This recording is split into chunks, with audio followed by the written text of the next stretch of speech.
stream is commenced. I know Andrew is online.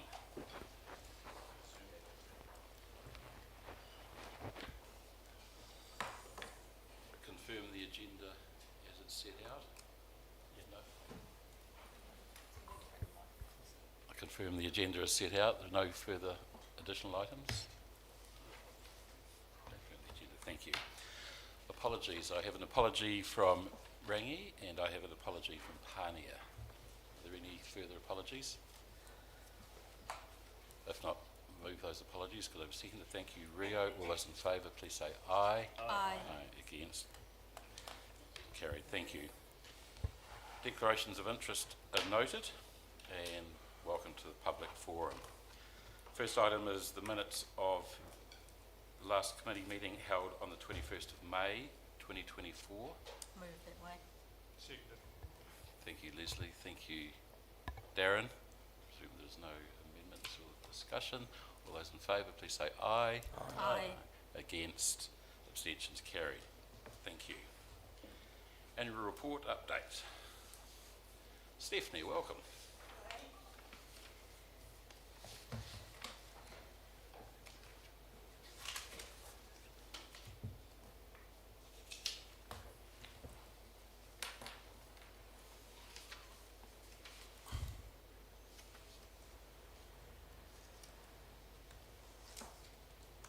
Just give you a minute while you bring it up. Hey. Thank you. Over to you.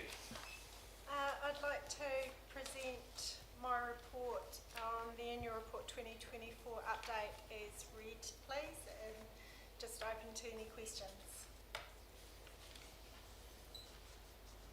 Thank you. I open it for any discussion.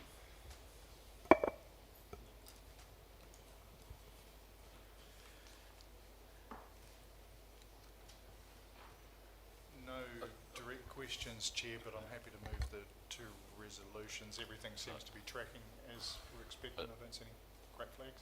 I just want to ask first, are there any potential flags that you see, and is resource in place from both our side and have order confirmed their position? I think we've got things under control and things are tracking along quite nicely. So, yeah. The major issues that audit have identified, if I jump in there, Chair, we are on top of and working through those. There's nothing new that we've come through, both within council or within the group that we're aware of that will do it, but because we're all talking and on a very regular basis, we're finding those at this early stage. Thank you, Nobby. Yeah, just through you, Chair, just on the issue of the parking fine refunds that's mentioned on page 14 of board books. The total liability is 535 and to date we've paid out 66. So my question, I guess, is there a statutory limit on the expectation of how long those fines can sit there before they then become unclaimable, or is it open-ended? It's in a different report. We're Through not you, onto that Mr. report Chair, yet. I'll answer that. Sorry. No, that is in this report. Is it? Yeah. Yeah. Under Annual. the statute of limitations, we have to hold that for 6 years. Okay. So with 6 or 7 years, we will hold that provision for. Yeah, well, that's tab 3 financial risk update. It's also in the annual report update. Okay. All right, if there are no further questions, Darren has moved the recommendations. Do I have a second? Thank you, Leslie. If there's no further discussion, all those in favour, please say aye. Aye. Aye. Against? Abstentions carried. Thank you for that. Moving on. Welcome, Peter, Internal Audit. Afternoon, I'll take the report as read. Speak to a couple of activities that have happened since the report was submitted. Firstly, we had Iron's assessment of the Building Consent Authority, and the result of that assessment is we retain our accreditation to issue and grant building consents. we next programmed for a routine assessment in June 2026.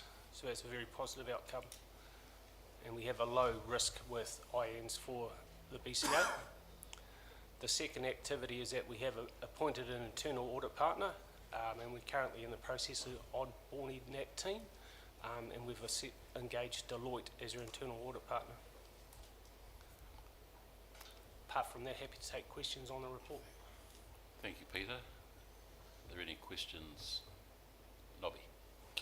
On page 21, it refers to complaint handling reviews about halfway down the page. And I just wonder where our code of conduct review will sit within that. Is that part of that review or not? Why I ask that is the code of conduct investigation that we got back for the United Fire Brigade complaint. The investigator said that our code of conduct had some inconsistencies in its application. And I take that to mean that there were certain sections of our code of conduct that were not compliant with each other. So in the scope area, it was quite definitive about what type of complaints you could receive, and further down there was another explanation. So I'm just wondering whether we need to do a separate exercise, or whether in the next sweep of reviews, which is coming, whether that will be handled under the complaints handling review, whether that involves the codes of conduct or not. Understand. Trudy, can you? Through you, Mr Chair, that would be a different medium that we would review that through. I will defer to Mr Morris. These types of reviews are related to our operational processes within council, not in terms of the elected member processes, is my understanding. Yep. Unless Mr Morris has anything else to add. Through you, Mr Chair, that is correct. It is a separate process. It can be organised by yourself, Mr Mayor, indicating to the Chief Executive that you would like it to be brought forward to Council for review, Yep, in that's which time fine. that can be completed. Okay, we'll do that. Thank you. Thank you. Ria? Thank you, Mr Chair. I noted in our last annual report we had concerns over the payroll audits and how they were checked. So in terms of this this year's, how's that tracking for having a better system in place? No issues have been found in the routine audits of the master file data and the payroll data. So that's all tracking on with a low risk rating. Great, thank you. Grant? Yeah, just with respect to the internal audit partners, so we've had previously internal audit partners from outside the organisation, or is this a new? Previously We have. yes. Okay, thanks. And clarification, that it's predominantly been Deloitte. Yes.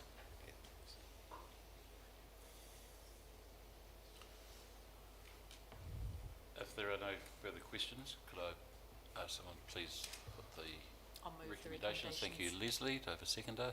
Thank you, Darren. All those in favour, please say aye. Aye. Against, abstentions carried. Thank you, Peter. Jamie, welcome. Good to see you. Okay, I'll take the report as read. I just do want to highlight that as at 30th June, which this report is up to, we are now compliant with our policy bands, whereas previously throughout the year we've been monitoring it very closely, but we've made the decision to take out 3 swaps in June to bring us back compliant by balance date. Thank you. Any questions for Jamie? Tom? So, my question is on page 28 of board books. So it's in the Bancorp report actually, but it's just about the definitions on the right hand side. If you look at liquidity ratio, the definition is term deposits plus cash in bank plus term deposits plus lines of credit plus drawn debt. So, I mean, a simple question, but I just wondered why term deposits appear twice in that line. Is it 2 different kinds of term deposits, or has it just been repeated by accident? I think it's just been repeated by accident. Just repeated I'll by get- accident?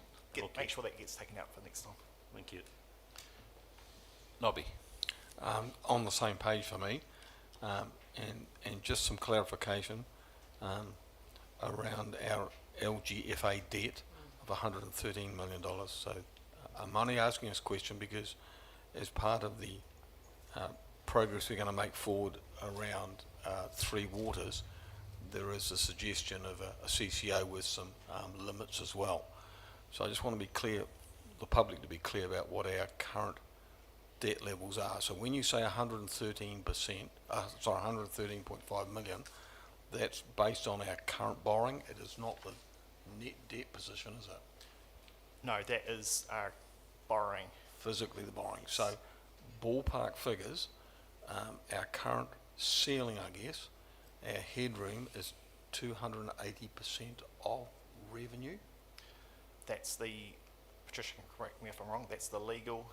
Yep. That's the Limit, not LGFA the council maximum set. limit, Yep. not ICC's maximum. No, I understand that. So it would be helpful to know, and I'm not, this is not a trap, just in ballpark figures, what does 280% of revenue figure look like, and what's the figure that we've gotten set internally with the ICC? Because I hear figures being tossed around of 170, 180, and I'm not sure the public know whether that's dollars, millions of dollars, or whether that's a percentage figure. Can you help me with either of those two? Off the top of my head at the moment, no, I No, can't. okay. But we will come back and Yep. give it, I'll circulate it to all councillors. Because one of the things we've been asked to consider is what headroom we've still got. And so I understand that debt level that we have, but it would be helpful to know what we've set internally for us, our own thing. If it's 180 million, then that's fine. I know where to find it. I may be able to find it through other Yep. through the course of the meeting. And what 280% would look like if we went to the maximum limit. Yep, that'd be helpful. Thank you. Thanks. Grant.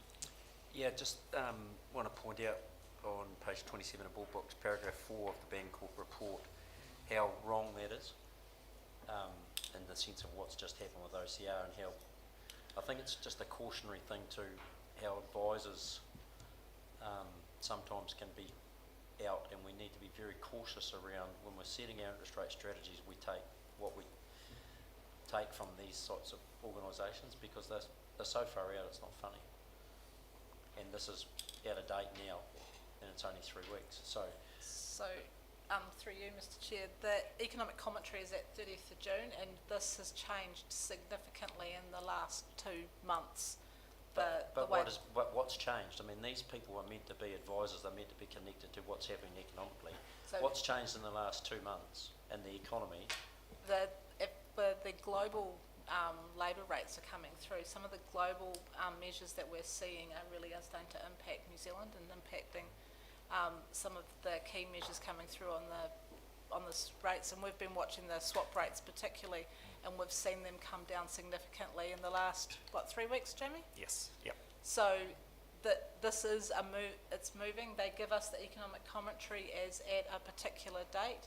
They give us advice, and then we determine whether we do it. And the advice that they were giving us some time ago was to enter into swaps, and we held off for quite some time till we felt that we were in a position where we had to, because we didn't feel it was right. So we don't necessarily take what they tell us. We do actually use some of our own judgment as well. That's the reassurance I'm looking for, because I think,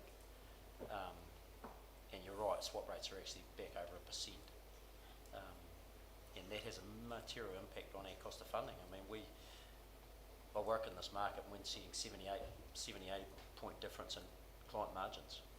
So we should be seeing that, because we're one of the strongest borrowers in the market. So, our cost of funding is moving around, and we should better get a very different cost of funding than we were looking at 6 months ago.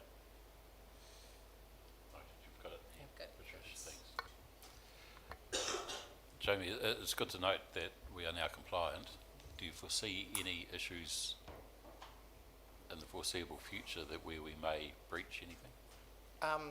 No, because going forward, because the swap rates are coming down, or a lot lower than what our LTP assumption is as well, when we do go for more borrowings, we are likely to go for swaps at the same time to keep us compliant. Okay. Thank you. there are no further questions, please ask someone to move the recommendation. Thank you, Darren. Do I have a seconder? Seconded. Thank you, Ria. All those in favour, please say aye. Aye. Against, abstentions carried. Thank you very much. That concludes the public. Pardon? Yeah, I was going to. So, from the chair, I move that we move to public excluded for the reasons set out. Thank you, Leslie. All those in favour, please say aye. Aye. Against, carried.